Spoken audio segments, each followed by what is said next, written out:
नमस्कार। आज सकाळी शेअर मार्केट सुरू झाल्यावर घसरण होती। दिवसभर कामकाजामध्ये चढ उतार होत होते।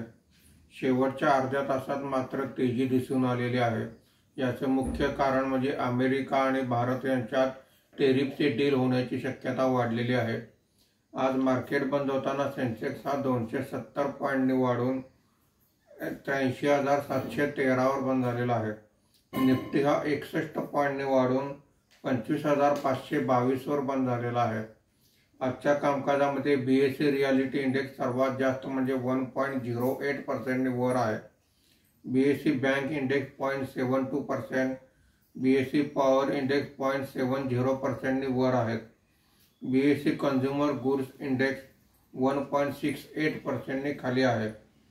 बीएसई मिड कॅप इंडेक्स 0.01% वर आहे। बीएसई स्मॉल कॅप इंडेक्स 0.17% खाली आहे।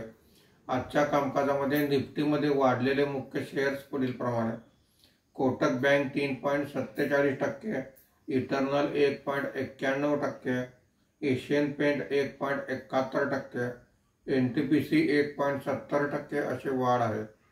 आज निफ्टीमध्ये घसरलेले मुख्य शेअर्स पुढील प्रमाणे: Titan company 6.13%, doctor Reddy's lab 2.04%, Cipla 1.47%, Bajaj auto 1.46% अशी घसरण आहे।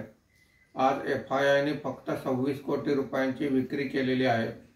देशी वित्तीय संस्थांनी 1,367 कोटी रुपयांची खरेदी केलेली आहे। धन्यवाद।